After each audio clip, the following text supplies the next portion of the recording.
description. And if you have any questions, you can comment them and we will save time at the end for a little bit of Q&A. And always remember that the research rundowns are recorded and they're placed on our YouTube channel. So if you'd like to share the video with someone else or if you want to review, you can always find them on the official ADAH YouTube channel. All right, without further ado, we're going to jump into Digitized Civil War and Reconstruction Governor's Papers.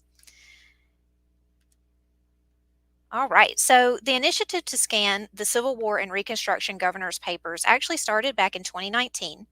The project was suggested by two professors from the University of Alabama, and it was inspired by similar projects being done in Kentucky and Mississippi. The papers document the period between 1857 and 1882, which includes the tenure of 10 Alabama governors plus General Wager Swain.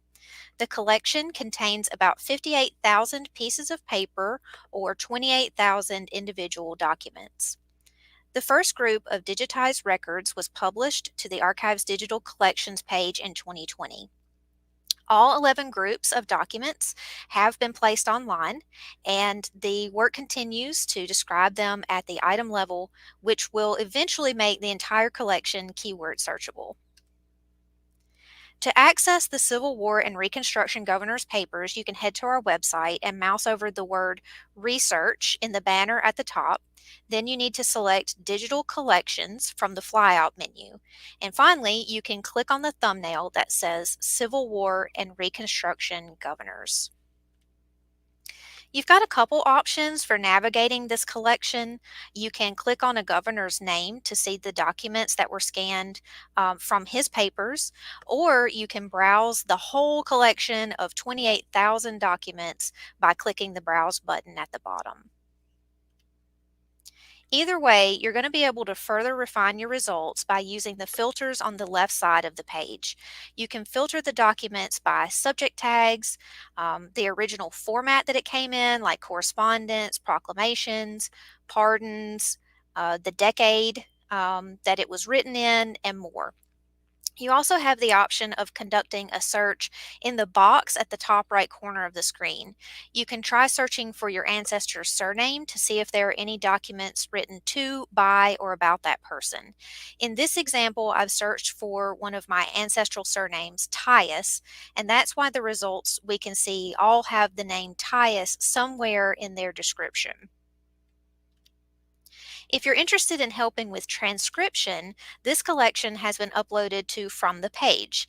On the Alabama Department of Archives and History projects page, you can find the collection under Civil War and Reconstruction Governors of Alabama.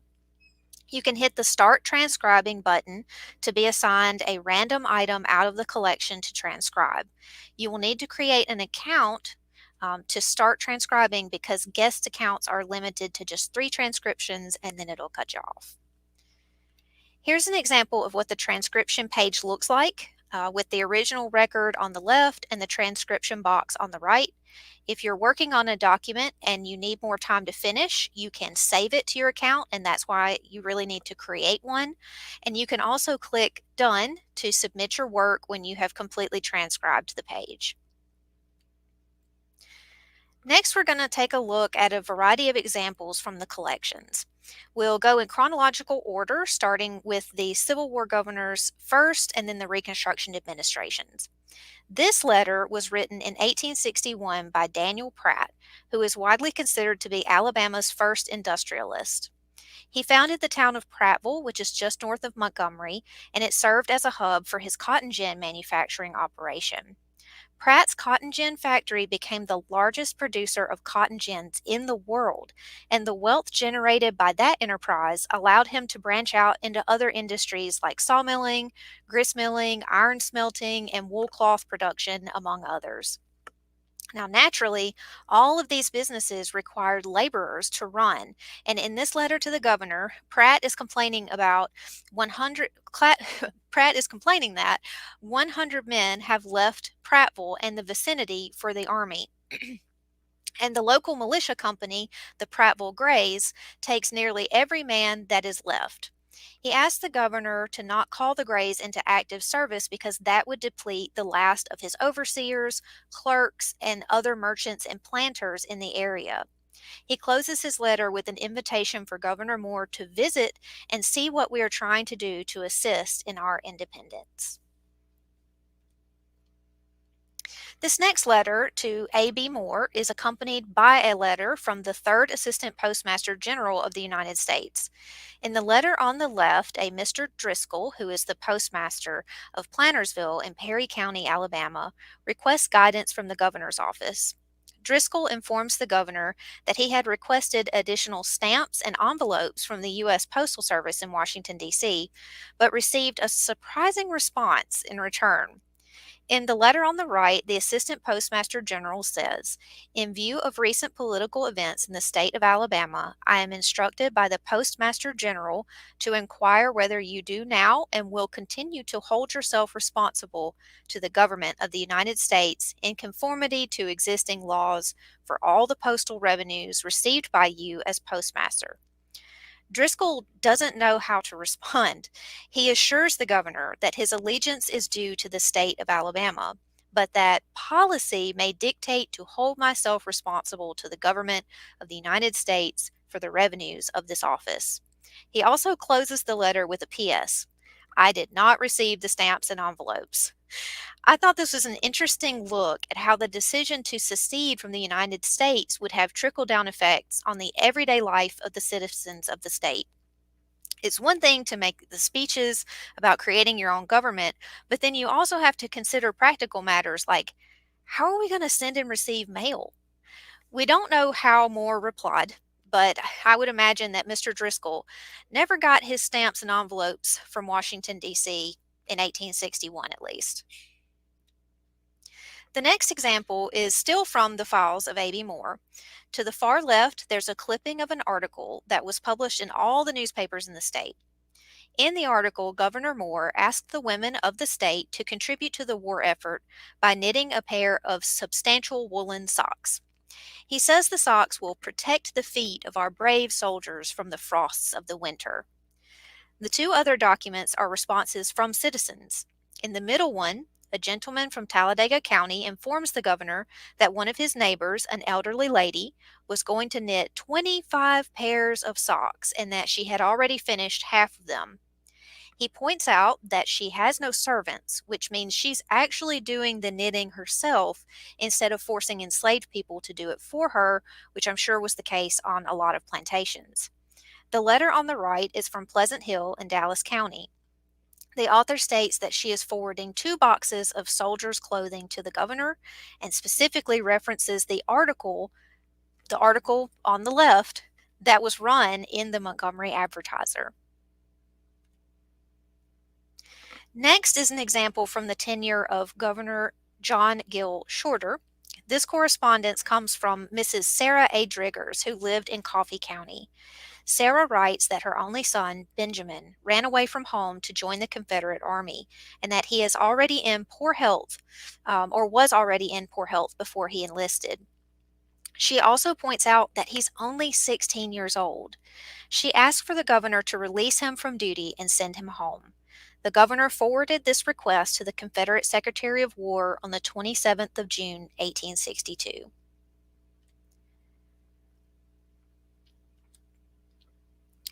Now, this letter comes from the administration of Governor Parsons, who was appointed provisional governor immediately after the close of the war in 1865.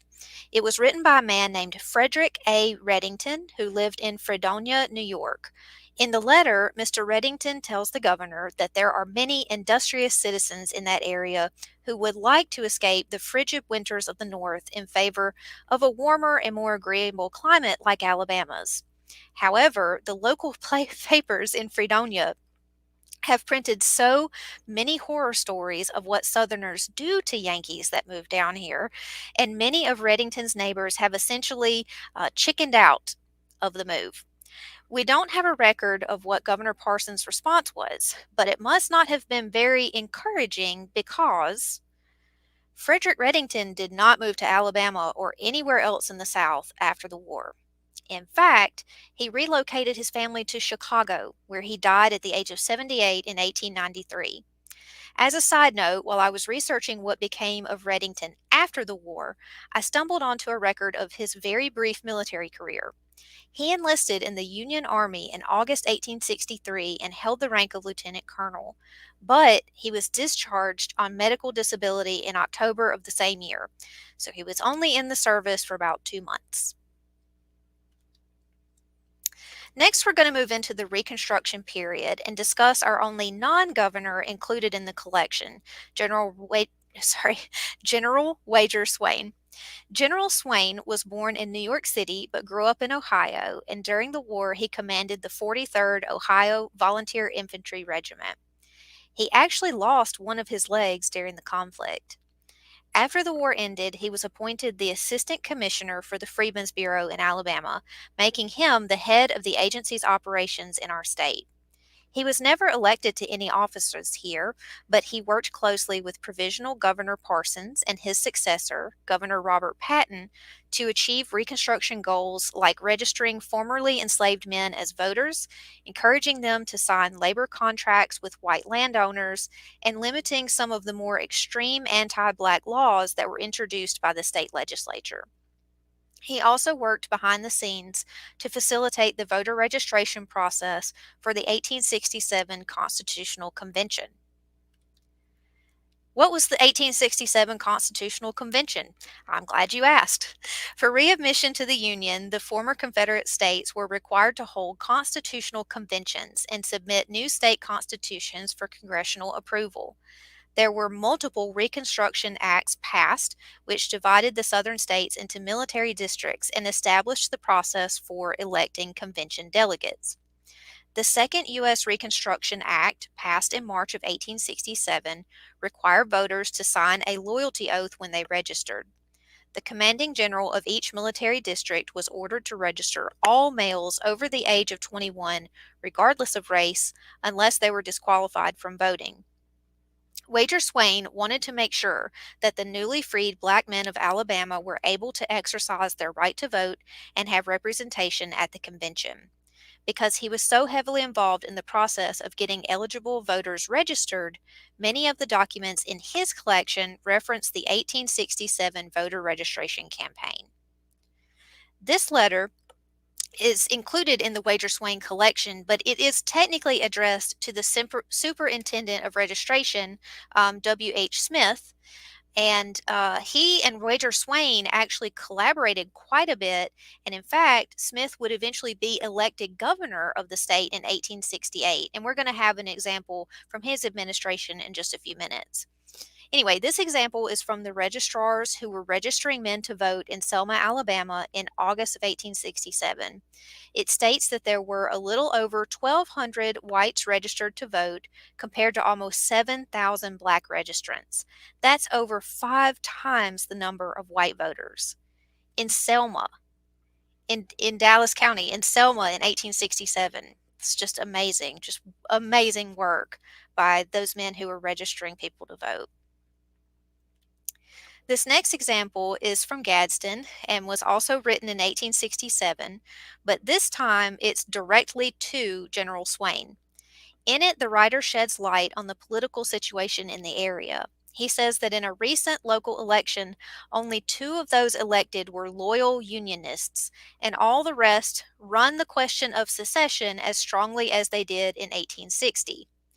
And they were only elected because they were officers in the rebel army. The judge of probate was a lieutenant, and the clerk was a captain in the Confederate Army, and the sheriff was a guerrilla. At the end, he adds, "Keep this to yourself, as it would lay me liable to be mobbed if known to the parties." Our final example is from the administration of W.H. Smith, and it's a different document type than the ones we've seen so far. This is actually a reward for information regarding a crime, and it was recorded as a proclamation by the Secretary of State's office. The proclamation offers $400 as a reward for the apprehension of Martha Ann Petty and her daughter, Mary Petty. They are wanted for the murder of Mr. Allen O. Perry in Crenshaw County. At the bottom of the proclamation is a physical description of Martha and Mary, including Martha's fierce yellowish eyes. Now, we love a good true crime story here in the research room. So I headed over to newspapers.com to see if I could find any additional information about the murder. The earliest report that I was able to find came from the Montgomery Advertiser, which insinuated that the victim and his killer had engaged in more than proper intimacy and that she had killed him when he had scorned her. However, the Greenville Advocate published a correction a few days later. The victim's son told the Advocate that Martha Ann Petty had been working on his father's farm. But when he, the son, learned that she had a bad reputation around town, he told his father and his father fired her. Martha Ann and her daughter Mary ambushed Mr. Perry at a pond on his property where Martha Ann allegedly stabbed him to death. I wasn't able to verify through newspaper coverage or any other documentation whether or not Martha Ann was ever actually apprehended and tried for the murder. There is, however, a woman named Martha A. Petty living in Crenshaw County in 1880 that's very close in age to the accused killer. And next door, there is a young married woman named Mary Wolfe that's the correct age to be the accomplice. It's possible that Martha Ann was caught, stood trial, and was acquitted and then released. And it's also possible that she was convicted and sent to the penitentiary. I've come across some surprisingly short prison sentences in the 19th century, even for serious crimes like manslaughter. So it's possible that she served like 10 or 15 years and then was released. And then I guess she went right back to Crenshaw County. But that's going to conclude our presentation for today. Thank you so much for watching. Again, if you have any questions, you can drop them, in the comments, and you make sure that you tune in for our next research rundown. It's going to be Monday, May 1st at noon, and I believe it's going to be Kayla Gerner. She's going to be talking about using newspapers as a research tool, and she's pretty sure she's going to talk about newspapers.com. So if you have any questions or if you want to follow up about this presentation today, I've put my email address on the screen. You can feel free to email me. And I'm going to go ahead and close or stop sharing my screen here so that I can see if we have any questions. All right, and I'm back.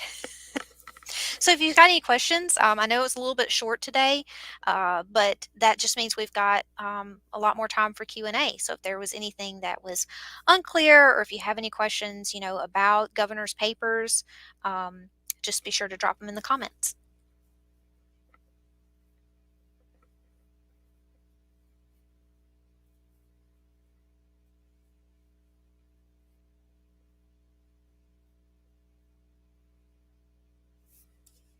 And I guess I should open up the comments here.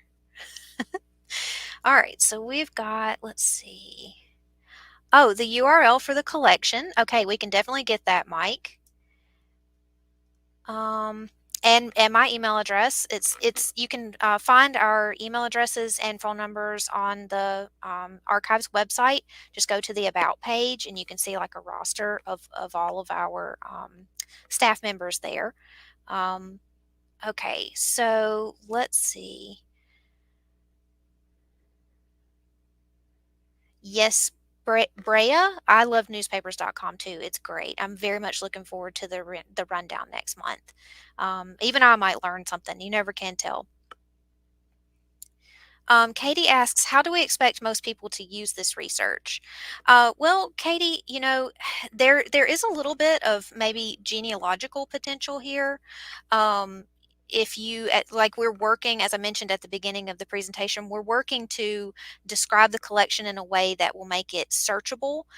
So you might, discover a letter from your ancestor or about your ancestor that was, buried in these governor's papers, which is not really where most genealogists would even think to look for something like that. So we're kind of expanding, in a way, the audience that's accessing these governor's papers by making them digitized and then keyword searchable. But primarily, it's probably going to be mostly, academic researchers who are trying to get a different perspective about Alabama during the war and during the Reconstruction period. So those are kind of the two audiences that I can think of that might benefit, from the project. Let's see. Sorry, I'm just reading through the comments over here to look for questions. Okay, so Brea asked, "What year did divorces start in Alabama?" That's an excellent question, and I actually don't know the year off the top of my head. But I would suggest the way that I answer questions like that is a lot of our oldest codes of laws from the state of Alabama, they've actually been digitized and you can find them online. And they are, like most codes, like even our code that we have today, it's organized by titles. And there's almost always a title that says something to the effect of marriage, domestic life, something to that, kind of under that umbrella. And that's where you can find, let's say you're looking at the code from 1833. Well, if you go under the marriage, part of the code that addresses marriage in 1833, you can see the laws that were on the books at that time. So you can go as far back as when we became a state and started having laws in 1819. And you can see, you can also kind of track over time how laws change that way. So, for instance, one way that I've used that is I wanted to see how the laws about free people of color changed over time. So if you look at the codes that were published in like the 1830s and 40s, the rules surrounding, manumitting slaves and how free people of color are allowed to, or what they're allowed to do in the state, the laws that pertain to them are a little more relaxed. But the closer we get to the eve of the Civil War, the more restrictive the laws become about free people of color.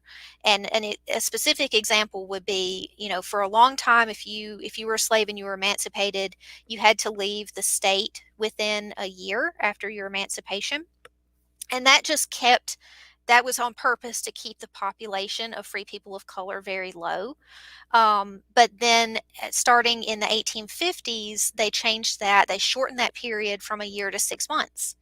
So that's an example, where how you can kind of watch laws change and evolve over time. So that would be my suggestion, would be to, check out those codes, those very early codes from the early and mid 19th century that have been digitized, and you can see, specifically how the law about divorce has changed. Okay, let's see. Do we have any other questions? Kathy asks, "Will I find in Buck Island massacre on this site?"